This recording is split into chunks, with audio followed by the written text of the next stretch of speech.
नमस्कार दोस्तों, स्वागत है आपका एक बार फिर से हमारे इस चैनल पर। दोस्तों, अगर आप भी अपनी लाइफ में कुछ नया सीखने की चाह रखते हैं तो इस चैनल को अभी सब्सक्राइब कर ले। दोस्तों, घड़ी को भूलकर भी इस दिशा में न लगाएं, इससे फैलती है घर में नकारात्मकता। इसी के साथ हम जानेंगे दोस्तों कि आपको कैलेंडर कहां पर नहीं लगाना है, क्या गलती आपको नहीं करनी है, और साथ ही मैं आपको बताऊंगा कि अगर आपके घर में वास्तु दोष है तो कैसे आप जान सकते हैं और क्या उपाय कर सकते हैं जिससे कि वास्तु दोष दूर हो और आपके जीवन से परेशानियां खत्म हो जाए। तो पूरी जानकारी के लिए इस वीडियो को अंत तक जरूर देखिएगा। दोस्तों, हम सभी के घर में घड़ी का प्रयोग किया जाता है। घड़ी जो बीते समय और आने वाले समय के बारे में हमें सूचित करती है।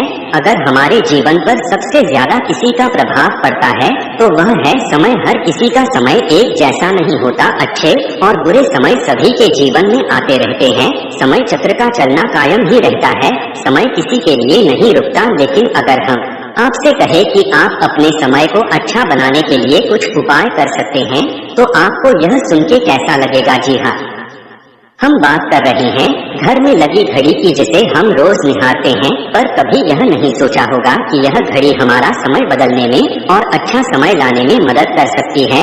दोस्तों, हम कई बार जीवन में छोटी छोटी चीजों को नजरअंदाज कर देते हैं, लेकिन वही कुछ चीजें हमारे भाग्य पर अच्छा बुरा प्रभाव डालती हैं। इसी तरह घर में और भी कुछ चीजें हैं जो आपके वास्तु दोष का कारण बनती है और आपकी परेशानी की वजह बनती है। वो आइए पहले जान लें।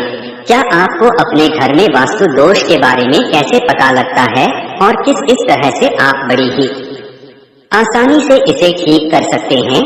दोस्तों, वास्तु शास्त्र के अनुसार किसी भी घर में वास्तु दोष होने से सुख शांति और पारिवारिक उन्नति में बाधा पैदा होती है के कारण पनपने वाली नेगेटिव ऊर्जा से व्यक्ति के भाग्य पर बुरा प्रभाव पड़ता है। साथ ही घर के लोगों को कई प्रकार की परेशानियों का सामना करना पड़ता है। दोस्तों, शास्त्रों के अनुसार अगर हम ये छोटे मोटे उपाय कर लें तो अपने घर में नेगेटिव एनर्जी से छुटकारा पा सकते हैं। तो आइए जानते हैं। लेकिन उससे पहले दोस्तों, आपसे रिक्वेस्ट है कि वीडियो को लाइक करें, अपने दोस्तों के साथ शेयर करें, और अगर आपने अभी तक चैनल को सब्सक्राइब नहीं किया तो सब्सक्राइब करके बेल आइकन जरूर प्रेस कर ले। दोस्तों, नंबर 1, जीवन में तरक्की पाने के लिए रोज पहली रोटी गाय को दें, पीपल को जल चढ़ाएं और चींटियों को शक्कर मिला आटा दें। तांबे के लोटे में जल व लाल चंदन मिलाकर रात को अपने सर के पास रखकर सो जाएं। सुबह उस जल को तुलसी को चढ़ा दें। ऐसा करने से आपकी परेशानियां धीरे धीरे दूर हो जाएंगी। नंबर 2, वास्तु के अगर आपके घर में तिजोरी है और आप उसके सामने शीशा लगा दें तो इससे धन में बरकत होती है। व्यापारी लोग अपने कैश बॉक्स के सामने शीशा लगाएं, इससे आपके ग्राहक बढ़ेंगे। दोस्तों, नंबर 3, झाड़ू पोछा कभी भी खुले में नहीं रखना चाहिए। इन्हें सदैव छुपा कर रखना चाहिए और झाड़ू कभी भी रसोई में नहीं रखनी चाहिए। नंबर 4, शौचालय का दरवाजा सदैव बंद होना चाहिए। मानना है कि घर की नेगेटिव ऊर्जा शौचालय में ही वास करती है। ऐसे में अगर शौचालय का दरवाजा खुला रहता है तो नेगेटिव ऊर्जा आपके घर में प्रवेश करती है। नंबर 5, घर में सुख शांति के लिए कपूर को घी में डुबाकर सुबह शाम जलाना चाहिए। इससे घर में वास्तु दोष भी कम होता है और रह रहे सदस्यों के जीवन की परेशानियां दूर होती हैं। दोस्तों, नंबर 6, दुर्घटना से बचने के लिए शाम को हनुमान चालीसा के बाद कपूर जरूर जलाना चाहिए। नंबर घर में इस जगह वास्तु दोष हो वहां कपूर की 2 टिकियां रखें। खत्म हो जाने के बाद वहां दोबारा इसे रखें। नंबर 8, सूर्य अस्त के बाद कभी भी किसी को दूध, दही या प्याज नहीं देना चाहिए। यह भाग्य में बाधक भी बन सकता है। नंबर 9, घर के मुख्य द्वार पर कूड़ादान कभी भी ना रखें। नंबर 10, घर में टूटा हुआ दिशा कभी भी नहीं होना चाहिए। नंबर 11, अच्छे भाग्य के लिए सुबह नहाते समय पानी में थोड़ा सा कपूर का तेल मिलाएं। शनिवार को चमेली का तेल भी मिला सकते हैं। नंबर 12, लक्ष्मी की कृपा पाने के लिए रोज रात को रसोई अच्छी तरह से साफ करके चांदी की कटोरी में कपूर और लौंग जलाए। यह प्रक्रिया रोज की जाए तो घर में बरकत बनी रहती है और माँ लक्ष्मी जल्द ही ऐसे घर से आकर्षित होती हैं। ऐसे घरों से नकारात्मकता सदैव दूर रहती है। दोस्तों, नंबर 13, घर के सोने वाले कमरे में पौधे नहीं लगाने चाहिए। इससे के ऊपर नेगेटिव प्रभाव हावी हो सकता है। नंबर 14, घर में पौधे लगाते समय पानी में सिंधा नमक डालें। सादे नमक का भी आप उपयोग कर सकते हैं, लेकिन दोस्तों ज्यादा फलदायी होता है। आपको शुभ फल जल्द ही प्राप्त होंगे। दोस्तों, घड़ी की सही दिशा आपके जीवन को भी सही रास्ता दिखाने में मदद कर सकती है। इसके अलावा कैलेंडर को किस जगह लगाना चाहिए और किस जगह पर नहीं, ये भी हम सबसे पहली बात जिसकी हम बात करेंगे वो है दोस्तों घड़ी का आकार यानी घड़ी की शेप। दोस्तों, वास्तु शास्त्र के अनुसार गोल आकार की घड़ियां अंडाकार घड़ी सबसे उत्तम मानी जाती है, पर आजकल देखा जा रहा है कि बाजार में कई प्रकार की घड़ियां मौजूद है जिसमें घर के सदस्य या भगवान की तस्वीरें और फोटो भी लगी होती है। लेकिन दोस्तों, आपको बता दें कि घड़ी के साथ तस्वीरें लगाना बिल्कुल भी सही नहीं है।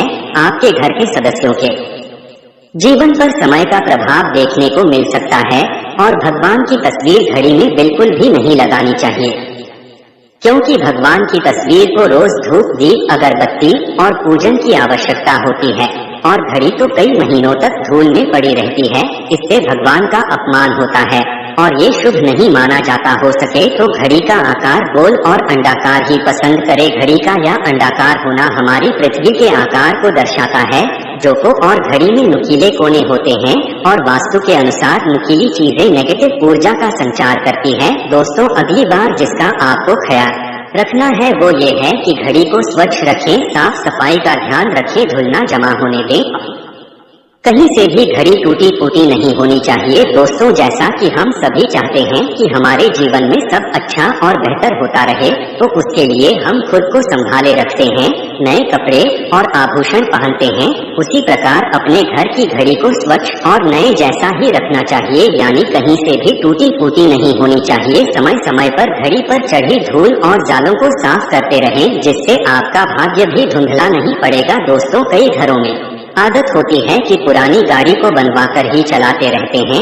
एक जगह नई घड़ी आई तो पुरानी किसी और जगह है लगा देते हैं। ध्यान रखें, घर में पुरानी या फिर टूटी हुई या धूल चढ़ी हुई और बंद गाड़ी तो बिल्कुल भी ना रखें, क्योंकि इससे घर में नकारात्मकता और दरिद्रता का वास होने लगता है। बंद पड़ी घड़ी तो घर में रखने से व्यक्ति के जीवन में नए अवसर नहीं आते और वह अपने कार्य में कामयाबी प्राप्त नहीं कर पाता। अगली बात जिसका आपको ध्यान रखना है वह है घड़ी की सही दिशा। घड़ी को कभी भी दक्षिण दिशा में नहीं लगाना चाहिए। दक्षिण यमलोक की दिशा मानी जाती है।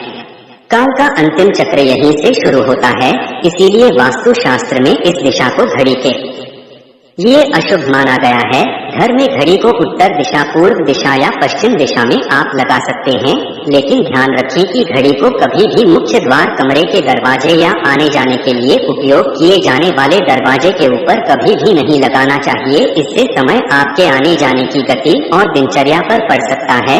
दोस्तों, घड़ी के साथ कैलेंडर का भी ध्यान रखें। जहाँ घड़ी समय का प्रतीक है तो वही कैलेंडर उससे जुड़ी तारीखों का लेखा जोखा बताता है। कैलेंडर को पूर्वी और उत्तरी दिशा की दीवार पर कभी भी नहीं लगाना चाहिए, ये इससे वास्तु दोष उत्पन्न होता है।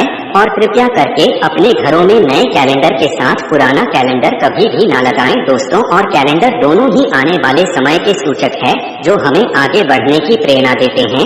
उन्हें समय के अनुसार ही लगाना चाहिए। इस बात का सदैव ध्यान रखें कि घड़ी का समय सदैव सही होना चाहिए। बहुत से लोगों की आदत होती है घड़ी का समय आगे या पीछे रखते हैं, तो ये गलती आप ना करें। समय सदैव सही रखें, इससे आपको कभी भी समय का कालचक्र और दुष्ट परिणाम प्राप्त नहीं होता। ये छोटा सा आप जरूर करके देखिए। दोस्तों, छोटी छोटी बातें हैं जिनका आपको ध्यान रखना है।